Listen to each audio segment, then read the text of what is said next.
ఎక్కడైనా నేను ఫాస్ట్‌గా వెళ్ళిపోయినా, మీకు అర్థం కాకపోయినా నన్ను పాజ్ చేయండి. ఓకే. ఓకే. హ్మ్. స్టార్ట్ చేసే ముందు అసలు మీ ఇద్దరు అంతకుముందు ఏదైనా టెస్టింగ్ కోర్స్ కానీ ఎక్కడైనా లైక్ వాట్ ఈస్ టెస్టింగ్ అనేది విన్నారా? లేదండి. లేదు. ఫస్ట్ టీచర్స్ నుంచి వచ్చాను కదా, ఓకే. So first time. హ్మ్. సో టెస్టింగ్ అనేది ఏ డిపార్ట్మెంట్‌లో అయినా సాఫ్ట్‌వేర్‌లో కాకుండా ఏ డిపార్ట్మెంట్‌లో అయినా కూడా ఒక ప్రొడక్ట్ రెడీ అయిన తర్వాత దాన్ని అది సరిగ్గా పనిచేస్తుందా లేదా అని వెరిఫై చేసి దాన్ని ఓకే. ఇది సేఫ్. ఇది బానే ఉంది యూజ్ చేయడానికి అని మనం చెప్పి we will give that assurance అనమాట. సో అందుకే టెస్టర్స్‌ని ఏమంటారంటే quality assurance people. Okay. So, ఇప్పుడు దీనిలో ఏమైద్దంటే, మనం ఫస్ట్ డైరెక్ట్ టెస్టింగ్ గురించి తెలుసుకోకుండా, మనం ముందు అసలు సాఫ్ట్‌వేర్ తయారవ్వడానికి అసలు ఎన్నెన్ని స్టేజెస్ ఉన్నాయి? ఎక్కడి నుంచి స్టార్ట్ అవుతుంది? ఎక్కడ ఎండ్ అవుతుంది? అనేది మనకు తెలియాలి. సో, ఒక సాఫ్ట్‌వేర్ పుట్టిన దగ్గర నుండి అది లాస్ట్ ఎక్స్‌పైర్ అయిపోయేంత వరకు ఉండే సైకిల్‌ని మనం సాఫ్ట్‌వేర్ డెవలప్‌మెంట్ లైఫ్ సైకిల్ అని అంటాం. So, software development life cycle ఏం చెప్తుంది మనకి అనంటే, ఇప్పుడు మీకు ఏదైనా ఒక ఐడియా వచ్చిందనుకోండి. ఒక అప్లికేషన్ తయారు చేయడానికి maybe some application like Myntra బట్టలు కొనుక్కోవడానికి మీరు ఒక కామర్స్ అప్లికేషన్ తయారు చేయాలి అని నాకు థాట్ వచ్చింది. మరి మీకు మీ అంతటి మీరు చేసేయగలుగుతారా డెవలప్‌మెంట్? మన అప్లికేషన్ మనంతట మనం తయారు చేయగలుగుతామా?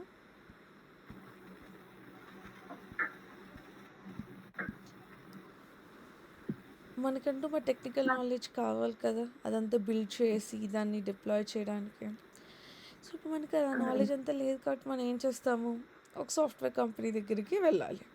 సో, వెళ్ళి వాళ్ళని అప్రోచ్ అయ్యి, నాకు ఇలా ఒక యాప్ తయారవ్వాలి. నాకు ఒక 6 ఫర్ ఎగ్జాంపుల్ మన బిజినెస్ స్టార్ట్ చేయడానికి ఒక 6 మంత్స్ టైం ఉందనుకోండి. ఇలా నాకు 6 మంత్స్ టైం ఉంది. ఈ లోపల నాకు 5 మంత్స్ లోపల వస్తే ఓ 1 మంత్ నేను నా టీమ్ అందరికీ నేర్పించుకొని నేను వాడుకుంటానని చెప్తాం. సో, ఆ అప్లికేషన్‌లో ఏమేమి ఉండాలి? ఫంక్షనాలిటీస్ అంటే హై లెవెల్‌లో లైక్ నాకు కస్టమర్స్ ఇలా ప్రొడక్ట్ సెర్చ్ చేసుకొని, యాడ్ చేసుకొని, పేమెంట్ చేస్తే వాళ్ళు ట్రాక్ చేసుకోవాలి. ఇది మనం హై లెవెల్‌లో చెప్పగలిగిన రిక్వైర్మెంట్స్. కానీ జస్ట్ ఈ పైపైన మనం చెప్పిన రిక్వైర్మెంట్స్ బట్టే ఒక అప్లికేషన్ అనేది తయారవ్వదనమాట. సో, మనం ఏం చేస్తామంటే, మనం చెప్పిన మాటలన్నిటినీ కూడా ఒక టెక్నికల్ టర్మ్స్‌లోకి మార్చి వేరే డెవలపర్స్ అందరికీ అర్థం అవ్వాలి అనంటే, మనకి మధ్యలో ఒక పర్సన్ కావాలి. ఒక మీడియేటర్ కావాలి. సో, ఆ మీడియేటర్‌ని మనం ఏమంటాం? We call them as business analyst. So, బిజినెస్‌ని అనలైజ్ చేస్తున్నారు. అర్థం చేసుకుంటున్నారు. ఆహ్, ఎవరైతే అప్లికేషన్ తయారు చేయాలి ఒక second.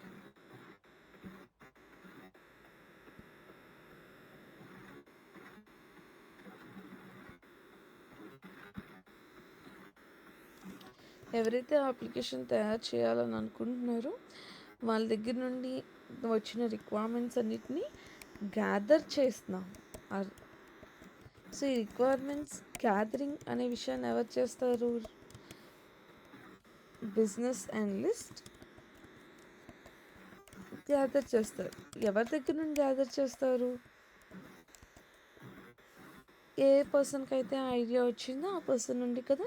So, the person who is the owner of that thought వాళ్ళని మనము ప్రొడక్ట్ ఓనర్ ఆర్ క్లయింట్ అని అంటామనమాట.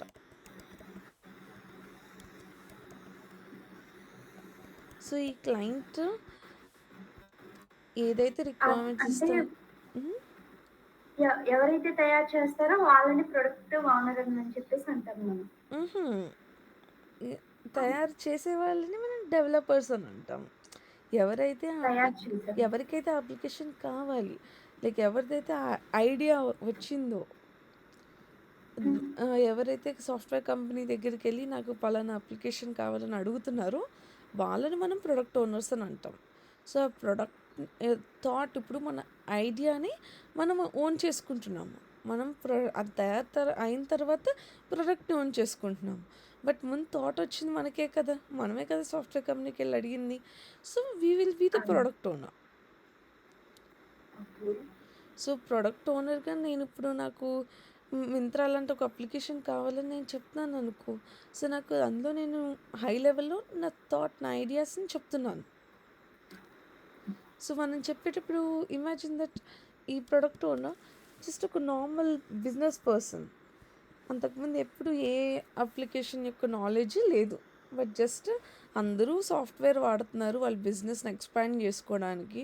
అందరూ వాళ్ళ వెబ్‌సైట్ తయారు చేయించుకుంటున్నారు ప్రమోషన్స్ కోసం, ఈజీగా వాడడం కోసం, మోర్ పీపుల్ కోసం అని ఐడియా వచ్చినప్పుడు ఏం చేసి నాకు కూడా అలాంటి ఒక వెబ్‌సైట్ కావాలి అని చెప్పి ఒక సాఫ్ట్‌వేర్ కంపెనీ దగ్గరికెళ్తాడు కదా బేసిక్‌గా. సో, ఎళ్ళినప్పుడు మరి సాఫ్ట్‌వేర్ కంపెనీకి అర్థం అవ్వాలి కదా! వాళ్ళ బిజినెస్ ఏంటి? ఆయన ఎక్స్‌పెక్టేషన్స్ ఏంటి? అనేది మనం అర్థం చేసుకోవాలి కదా! సో, ఆయన ఏవైతే ఎక్స్‌పెక్ట్ చేస్తున్నారో అప్లికేషన్ ఎలా పనిచేయాలని, దాన్ని మనము రిక్వైర్మెంట్స్ అని అంటాము. ఓకే. ఓకే. సో, ఆ రిక్వైర్మెంట్స్ అన్నిటిని కలెక్ట్ చేసుకునేది ఎవరు అంటే, బిజినెస్ అనలిస్ట్ కలెక్ట్ చేసుకుంటారు. సో, ఈ బిజినెస్ అనలిస్ట్ ఎలాంటి పర్సన్ అంట, అటు ప్రొడక్ట్ ఓనర్‌తో బాగా మాట్లాడి ఆ రిక్వైర్మెంట్స్‌ని అర్థం చేసుకుంటాడు. తర్వాత ఆ రిక్వైర్మెంట్స్‌తో మనం అప్లికేషన్ తయారు చేయాలి కదా! సో, తయారు చేసే వాళ్ళని మనం డెవలపర్స్ అని అంటాం. Software developers. సో, సాఫ్ట్‌వేర్ డెవలపర్స్‌కి అర్థమయ్యేలాగా టెక్నికల్ టర్మ్స్‌లోనూ వాళ్ళ రిక్వైర్మెంట్స్‌ని పెట్టగలగాలి. So, a business analyst is a person who is having very good communication skills అనమాట. So, he is able to communicate with the client and as well as with the developers. And he is able to maintain the balance between non-technical terms and technical terms. ఇప్పుడు product owner అంటాడు, నాకు నా customer app వాడుకోవడానికి వాళ్ళు register అవ్వాలి నా customer లాగా అని అంటాడు. సో, అతను జస్ట్ రిజిస్టర్ అవ్వాలి అని చెప్తున్నారు అంతే. కానీ మరి రిజిస్ట్రేషన్‌కి ఏమేమి థింగ్స్ ఉంటాయి? ఇప్పుడు మామూలుగా మీరు ఎప్పుడైనా రిజిస్టర్ అయ్యారా? మింత్రాలో కానీ, అమెజాన్‌లో కానీ సైన్ అప్ అయ్యారా? ఆ! సైన్ అప్ అయ్యా. సో, జనరల్‌గా యూజర్ మనం ఏమేమి డీటెయిల్స్ ఇస్తాం సైన్ అప్ అవ్వడానికి? యూజర్ నేమ్, మెయిల్, హ్మ్. Phone number. హ్మ్. ఇవన్నీ ఇచ్చినప్పుడు మీరు సైన్ అప్ బటన్ మీద క్లిక్ చేసినప్పుడు మీ ఎక్స్‌పెక్టేషన్ ఏంటి? మీరు ఫస్ట్ టైమ్ యూజర్ అయితే?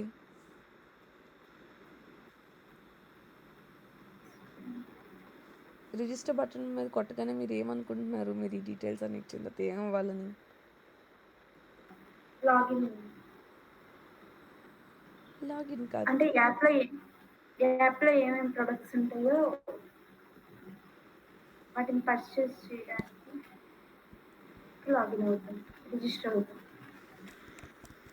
ఓకే. ఇప్పుడు చూద్దాము. ఇక్కడ క్రియేట్ న్యూ ఫేస్‌బుక్ ఓపెన్ చేశాను. క్రియేట్ న్యూ అకౌంట్ బటన్ మీద క్లిక్ చేశాను. సో, ఇప్పుడు ఇక్కడ నేను ఈ డీటెయిల్స్ అన్నీ ఇవ్వాలి కదా! ఇది సైన్ అప్ ఫార్మ్ కదా! సో, ఇమాజిన్ నేను ఫస్ట్ నేమ్, లాస్ట్ నేమ్ ఈ డీటెయిల్స్ అన్నీ ఇచ్చేసి నా పాస్వర్డ్ ఇచ్చి, ఈమెయిల్ అడ్రెస్ ఇచ్చి సైన్ అప్ క్లిక్ చేస్తాను. సో, క్లిక్ చేసినప్పుడు ఏమవుతాడు యూజర్?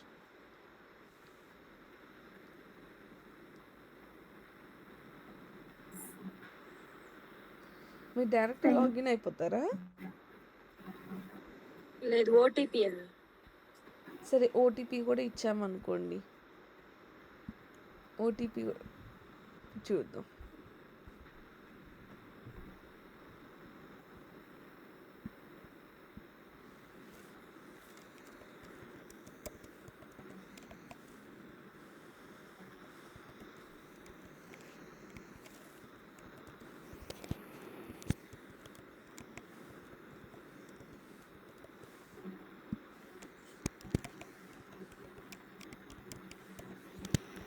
సో, మనం డీటెయిల్స్ అన్నీ ఫిల్ చేసాము. ఇప్పుడు నేను సైన్ అప్ మీద క్లిక్ చేస్తున్నాను. సో, క్లిక్ చేసినప్పుడు ఏమవుతుంది?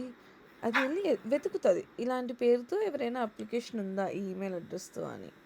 సో, ఒకవేళ లేదనుకోండి, క్రియేట్ అయిపోయింది. ఒకవేళ ఉంటేనేమో మనకి ఎర్రర్ మెసేజ్ రావాలి. అవునా కాదా? అవును. సో మనం ఫస్ట్ రిజిస్టర్ సక్సెస్ఫుల్గా అయ్యామనుకోండి, డైరెక్ట్గా లాగిన్ అవ్వదు. అప్పుడు మనకేం చెప్తుంది, నీకు లాగిన్ పేజ్కి రీడైరెక్ట్ చేస్తుంది. సో రీడైరెక్ట్ చేసిన తర్వాత అక్కడ మనల్ని అడుగుతుంది అనమాట, దట్ ఇక్కడ మీ క్రెడెన్షియల్స్ ఎంటర్ చేయండి, చేసినప్పుడు మీరు లాగిన్ అవ్వాలి, మీరు రైట్ డీటెయిల్స్ ఇస్తే అని అన్నాను. ఇప్పుడు ఇది ఇన్కాగ్నిటో మోడ్లో ఉంది కాబట్టి అవ్వట్లేదు రిజిస్టర్. సో మనం సైన్అప్ క్లిక్ చేసిన వెంటనే మనం ఏం లాగిన్ అవ్వం. సైన్అప్ క్లిక్ చేసిన తర్వాత యూజర్ రిజిస్టర్ అయిపోతాడు అప్లికేషన్కి. User you have registered successfully అని మనకు మెసేజ్ వస్తుంది. వచ్చిన తర్వాత మనకి ఏమైంది, అక్కడ నుండి మనల్ని లాగిన్ పేజ్కి తీసుకెళ్తుంది. ఇక్కడ మళ్ళీ మనం క్రెడెన్షియల్స్ అనేవి ఎంటర్ చేయాలి. ఓకే, మరి ఇంత డీటెయిల్గా ఇప్పుడు మీరు చూడండి, మీరు ఈ ప్రాసెస్ని కరెక్ట్గా చెప్పలేదు, బికాస్ మీరు జస్ట్ నార్మల్ యూజర్స్, మీకు జస్ట్ నార్మల్ ఐడియా ఉంది కానీ సైన్అప్ అంటే ఏంటి, లాగిన్ అంటే ఏంటి అని, కానీ బట్ డీటెయిల్లో ఒక యూజర్ జర్నీని ఎలా పెట్టాలి అనే ఐడియా మనకు లేదు. సో మనం చెప్పే ఈ అవుట్లైన్ ఐడియాస్ నుండి ఒక గుడ్ అప్లికేషన్ అండ్ మన డెవలపర్స్కి అర్థమయ్యేలాగా మరి రాయాలి కదా రిక్వైర్మెంట్స్ అనేవి. సో అది రాసే వాళ్ళు బిజినెస్ అనలిస్ట్. ఓకేనా? సో వాళ్ళకి రిక్వైర్మెంట్స్ అనేవి యూజర్ పర్స్పెక్టివ్లో ఎలా ఉండాలి. ఇప్పుడు నేను ఇమాజిన్ చేయండి, ఇప్పుడు మీరు ఒకవేళ సైన్అప్ ఫామ్లోని మీరు ఏమీ లైక్ జస్ట్ ఫస్ట్ టైం ఈ డీటెయిల్స్ ఇవ్వగానే సైన్అప్ క్లిక్ చేయగానే మీరు లాగిన్ అయిపోయారు అనుకోండి, మీరు పాస్వర్డ్ అసలు ఏం పెట్టారో మర్చిపోతే నెక్స్ట్ టైం గుర్తుండాలి కదా. అండ్ ఆల్సో ఇలా ర్యాండమ్గా ప్రతి యూజర్ సైన్అప్ మీద క్లిక్ చేసేస్తున్నాడు అనుకోండి, మనం లెవెల్ ఆఫ్ లైక్ రిజిస్టర్ అవ్వగానే లాగిన్ అయిపోతున్నాడంటే మనం అక్కడ సెక్యూరిటీని కాంప్రమైజ్ చేసేస్తున్నట్టు కదా. మనం వెరిఫై చేయాలి కదా అసలు నిజంగానే రిజిస్టర్ అయిందా లేదా, డేటా ఎంటర్ అయిందా లేదా, ఎంటర్ అయిన తర్వాత లాగిన్ అవ్వాలి అని. సో ఇలాంటి బేసిక్ ఐడియాస్ అండ్ ఆ అప్లికేషన్ దేనికోసం అయితే తయారవుతుందో దానికి క్లియర్ అండర్స్టాండింగ్ ఉండే పర్సన్ని we call them as business analyst అన్నమాట, టు రైట్ దోస్ రిక్వైర్మెంట్స్. అవి ఎలా రాస్తారు నెక్స్ట్ క్లాసెస్లో చూపిస్తాను. సో ఫస్ట్ రిక్వైర్మెంట్స్ అన్నీ వచ్చేసినాయి మన దగ్గరికి. సో ఇతను ఏం చేస్తాడంటే ఇటన్నిటిని ఒక డాక్యుమెంట్లో పెడతాడు. సో డాక్యుమెంట్ని మనం ఏమంటామంటే ఫంక్షనల్ రిక్వైర్మెంట్ డాక్యుమెంట్ కానీ బిజినెస్ రిక్వైర్మెంట్ డాక్యుమెంట్ కానీ అని అంటాం. సో డాక్యుమెంట్లో చాలా క్లియర్గా ఉండిద్ది అనమాట. So when user has entered all the details in sign up page and user clicks on sign up button, then user should be displayed with a success message saying user is registered successfully. And once a user is signed up successfully, user should be navigated to login page, and again user should be able to provide credentials. అలా every step in detail మనకి ఈ requirement డాక్యుమెంట్లో అనేది ఉంటుంది అనమాట.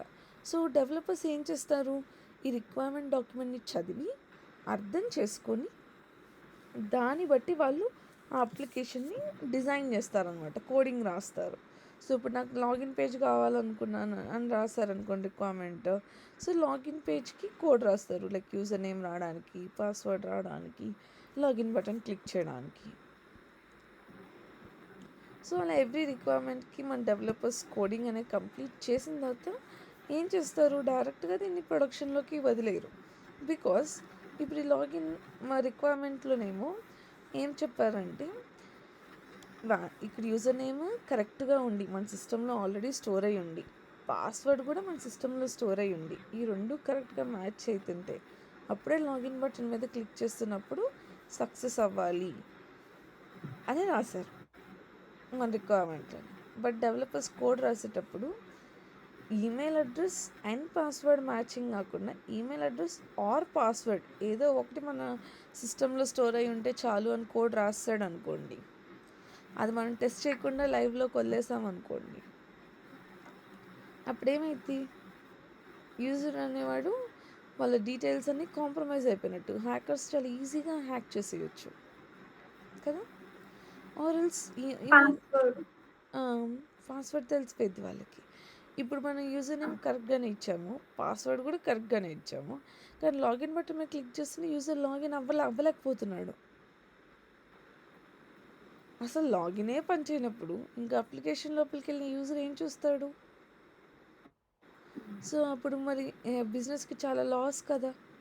So బిజినెస్ని loss నుండి prevent చేయడం కోసం, ఓకే, అండ్ మనం అనుకున్నదే తయారైందా లేదా అని వెరిఫై చేసుకోవడం కోసం testing plays a very major role. ఇక్కడి వరకు అర్థమైందా? అర్థమైంది. నిజంగా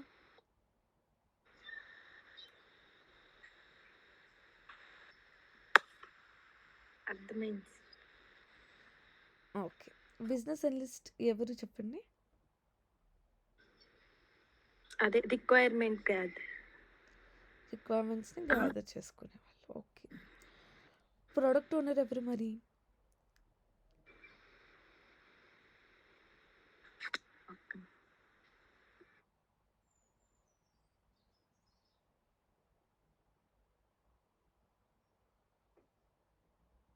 ఉమ్?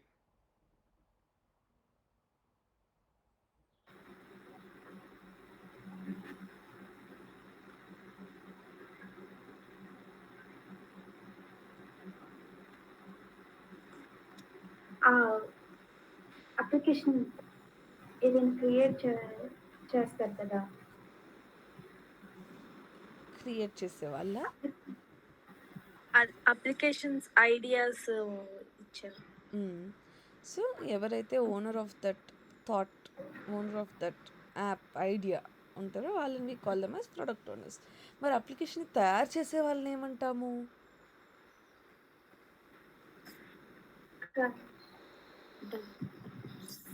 ఏమంటాము? చెప్పింది కరెక్టే, కానీ గట్టి చెప్పండి.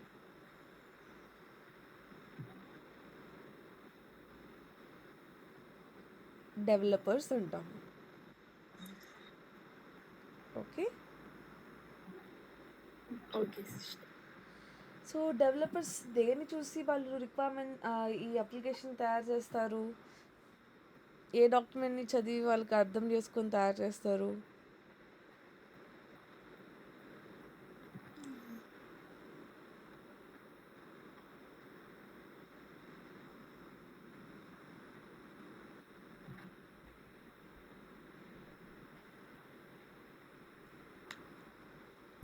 Functional requirement document or business requirement document. Okay. So ఆ డాక్యుమెంట్స్ని ఎవరు రాస్తారు? Functional requirement document and business requirement డాక్యుమెంట్ని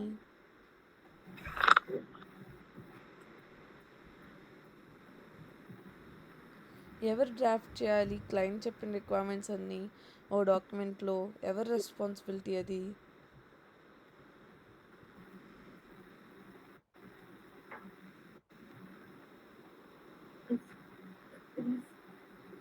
business.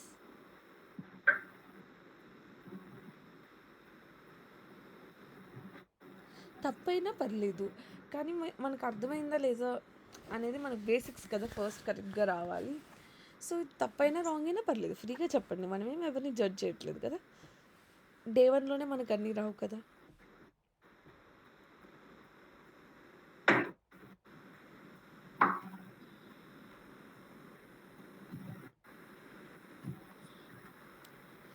Business analyst అనే పర్సన్ డ్రాఫ్ట్ చేస్తారు.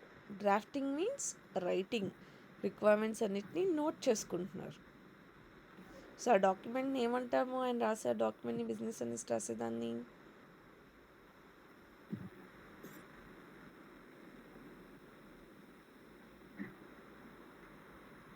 చెప్పాలి, ఇప్పుడు చెప్పాలి.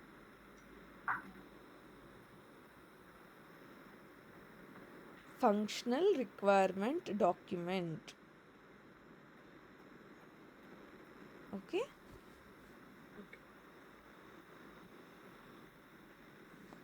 సో రిక్వైర్మెంట్స్ గ్యాదర్ చేసుకొని అతను రాసే డాక్యుమెంట్ని functional requirement document or business requirement document అంటాము.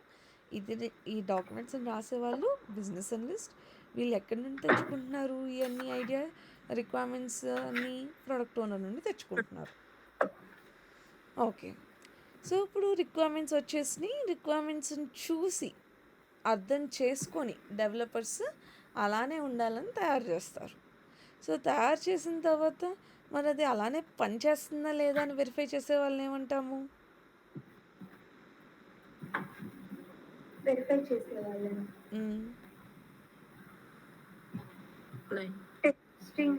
టెస్టింగ్ టీమ్ అంటాం. So testers are the people who are verifying the application build by, ఎవరు బిల్డ్ చేశారు? Developers. If it is matching with the requirements are given by the client. So testing is to verify whether the application is working fine or not based on the requirements. So అది కరెక్టా కాదా అని ఎలా decide చేస్తాము? Client ఇచ్చిన రిక్వైర్మెంట్కి match అయితే correct, client ఇచ్చిన రిక్వైర్మెంట్తో match అవ్వకపోతే రాంగ్.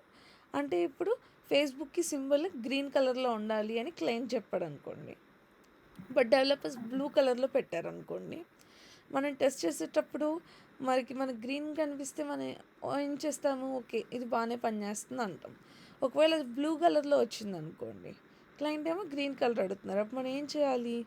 బాబు ఇది కరెక్ట్ కాదు, ఫిక్స్ చేయండి అని డెవలపర్స్కి చెప్పాలి కదా. సో మనం మిస్టేక్స్ ఫైండ్ చేస్తున్నాం కదా. సో అది మిస్టేక్ అని ఎలా చెప్తున్నాము? బేస్డ్ ఆన్ రిక్వైర్మెంట్స్తో మ్యాచ్ అవ్వకపోతే కదా. సో ఇప్పుడు మరి మన రిక్వైర్మెంట్స్తో మ్యాచ్ అవ్వట్లేదు అనే విషయాన్ని డెవలపర్స్కి చెప్తున్నప్పుడు దాన్ని మనం ఏమంటామంటే డిఫెక్ట్ అని అంటాం. If something is not matching with the requirements and you are informing it to the డెవలపర్స్కి చెప్తున్నాం, బాబు ఇది పని చేయట్లేదు అని. సో దాన్ని we call it as defect. Okay. So testers యొక్క రెస్పాన్సిబిలిటీ ఏంటంటే to find defects, to make sure ఆ అప్లికేషన్ అంతా కూడా రిక్వైర్మెంట్స్కి తగినట్టుగానే వర్క్ చేస్తుందా లేదా. సో టెస్టింగ్ కూడా అయిపోయింది, అంతా బాగానే అయిపోయింది, అంతా బాగా పనిచేస్తుంది. ఇప్పుడు అసలు అందులో మనకు తెలిసి ఏం మిస్టేక్ లేదు. అప్పుడు మనం ఏం చేస్తాము? లైవ్ పీపుల్కి రిలీజ్ చేయాలన్నమాట. సో అందరూ వాడుకోండి అని చెప్పి, ఇప్పుడు ఒకవేళ అది ఒక యాప్ అనుకోండి, ప్లే స్టోర్లో వదులుతారు. ఐఫోన్ వాడుతుంటే యాప్ స్టోర్లో. అదే ఇప్పుడు ఒక వెబ్సైట్ అనుకోండి, మనకి యూఆర్ఎల్ ఇస్తారు. సో ఈ వెబ్సైట్ ఓపెన్ చేస్తే మీకు మా ప్రోడక్ట్ కనిపిస్తుంది అని.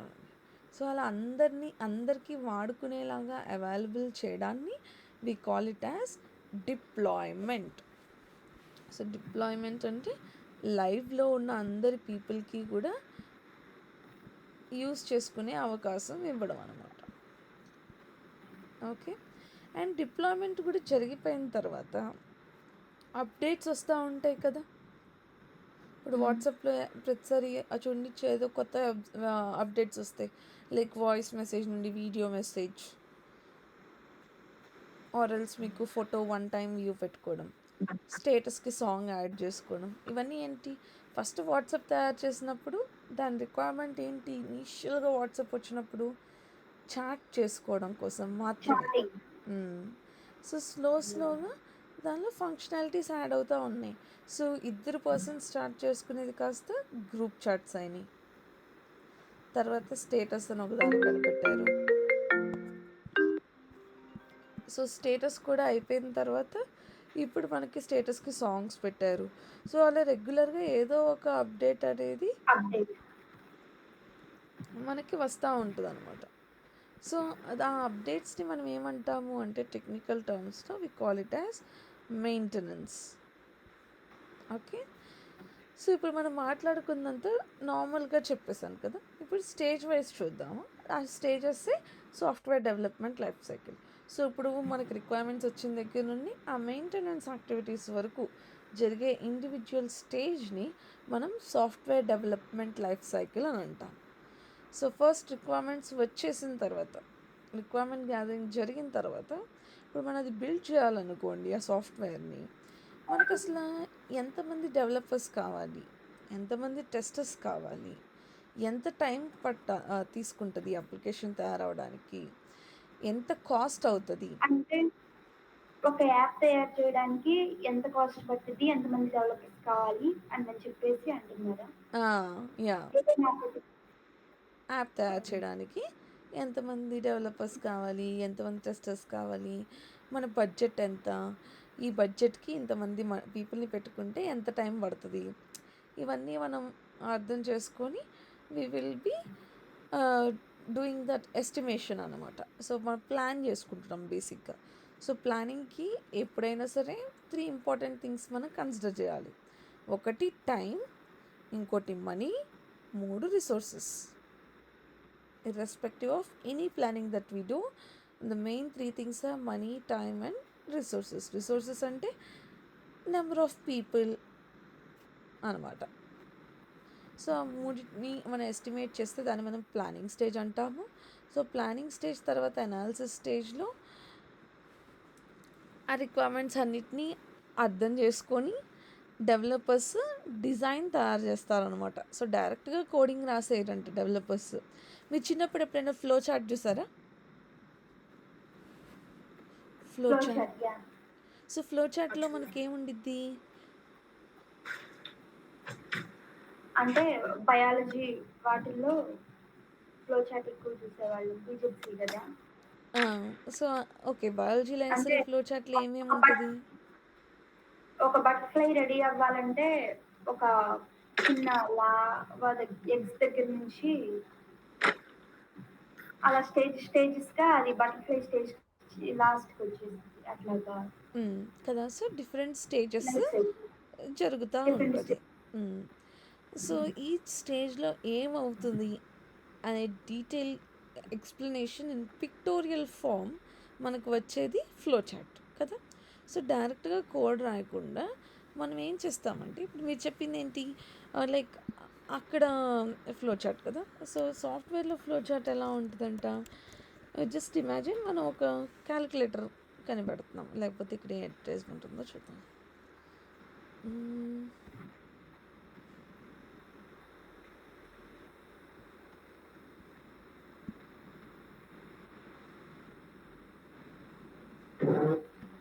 ఓకే,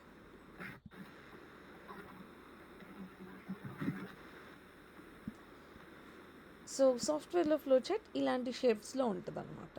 ఓకే, సో ఇప్పుడు ఇక్కడే మనం ఈ ఆరోస్ పట్టుకొని మనం ఐడెంటిఫై చేసుకోవడమే. సో ఇక్కడ ఏమంటున్నాడు, ఫస్ట్ మన ఇంట్లో ఉన్న బల్బ్ పని చేయట్లేదు. అప్పుడు మనం ఏం చేస్తాం, ఫస్ట్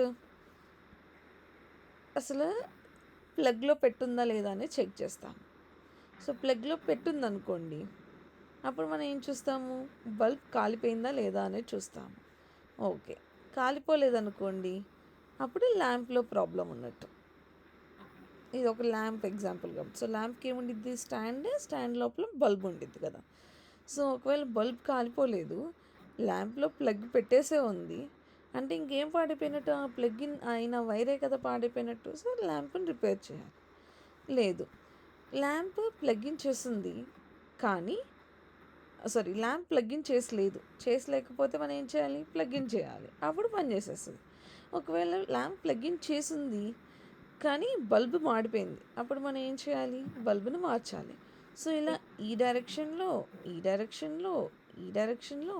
అన్ని డైరెక్షన్స్ని ఐడెంటిఫై చేసుకొని ముందు పాజిటివ్ అండ్ నెగిటివ్గా ఎలా హ్యాండిల్ చేయాలి అనే దాన్ని మనము పిక్టోరియల్ రిప్రజెంటేషన్లో రాసుకుంటాం అనమాట, in the form of flow chart. ఈ ఫ్లో చార్ట్ని చూసి డెవలపర్స్ వాళ్ళ కోడింగ్ని లాజిక్ రాసుకుంటారనమాట ప్రోగ్రామింగ్ లాంగ్వేజ్ ద్వారా. ఓకే, సో ఈ ఫ్లో చార్ట్ డిజైన్ చేయడం, అల్గరిథమ్స్ రాసుకోవడం, సో అవన్నీ చేసే థింగ్ని మనము డిజైన్ స్టేజ్ అని అంటాం.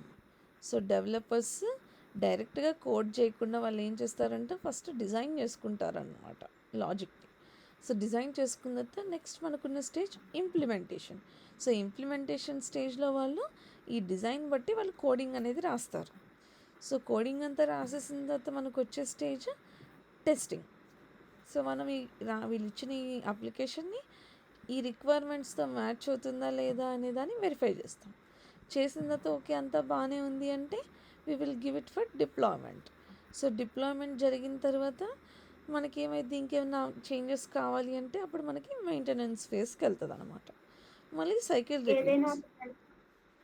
ఒక ఏదైనా ఒక ప్రొడక్ట్ పూర్తిగా కంప్లీట్ అయిపోయిన తర్వాత దాన్ని టెస్ట్ చేసిన తర్వాత నెక్స్ట్ స్టేజ్‌కి పంపిస్తారు అని చెప్తున్నారా? మెయింటెనెన్స్ అంటే? యాహ్! సో, టెస్టింగ్ అయిపోయిన తర్వాత ఏం జరిగిద్దంటే, ఫస్ట్ దాన్ని అందరికీ అవైలబుల్ చేస్తాం. సో, దాన్ని మనం డిప్లాయ్‌మెంట్ అంటాం. సో, డిప్లాయ్‌మెంట్ చేసేసి లైవ్‌లోకి సో, అప్పుడు నేనేం చెప్తాను అడ్వర్టైజ్‌మెంట్స్ ఇస్తా అనమాట. సో, ఫర్ ఎగ్జాంపుల్ 25న ఇంకో 2 డేస్ టైం ఉంది కదా! సో, 25న నేను ఒక యాప్ లాంచ్ చేస్తున్నాను. ఇప్పుడు iPhone every year model launch చేసేటప్పుడు ఎలా అనౌన్స్ చేస్తది? నేను ఇలా కొత్త అంటే ఐఫోన్ కొత్త 18 యాప్ హ్మ్. కొత్త యాప్ వచ్చేటప్పుడు. కొత్త యాప్ లాంచ్ చేసేటప్పుడు. So, for the very first time when we're launching it అందరినీ డౌన్లోడ్ చేసుకోమని మనం చెప్తున్నాం. సో, చేసేసుకున్నారు. ఇప్పుడు పీపుల్ ఆర్ హ్యాబిట్యుయేటెడ్. ఇనిషియల్‌గా వాట్సాప్ లేనప్పుడు మనకు ఫేస్‌బుక్ ఉండేది. సో, ఫేస్‌బుక్ తర్వాత మళ్ళీ వాట్సాప్ కనిపెట్టినప్పుడు వాట్సాప్ అనే ఒక యాప్ ఉందనే విషయం మనకు ఎలా తెలుస్తది? సర్టెన్ ప్రమోషన్స్ జరిగి అందరికీ అవైలబుల్ చేసిన తర్వాత మనకు చెప్తారు. ట్రై ఇట్, యూజ్ ఇట్ అని. సో, యూజ్ చేస్తాము. సో, ఇప్పుడు అంతా స్టేబుల్ అయిపోయింది. ఇప్పుడు దానిలో కొత్త థింగ్స్‌ని యాడ్ చేస్తున్నాము. సో, కొత్త థింగ్స్‌ని యాడ్ చేయడాన్ని we call it as maintenance. Okay. Already ఉన్నదాన్ని ఇంప్రూవైజ్ చేయడం ఈజ్ మెయింటెనెన్స్. అండ్ అసలు కొత్తగా ఫస్ట్ టైం రిలీజ్ చేసేదాన్ని we call it as deployments. అర్థమైందా? అర్థమైంది. సో, ఫస్ట్ క్లాస్‌కి నేను ఇంకా ఎక్కువ చెప్తే కన్‌ఫ్యూజ్ అయిపోతారు. సో, ఇక్కడ వరకు రివైజ్ చేయండి. నేను ఒక డాక్యుమెంట్ పంపిస్తాను. ఆ డాక్యుమెంట్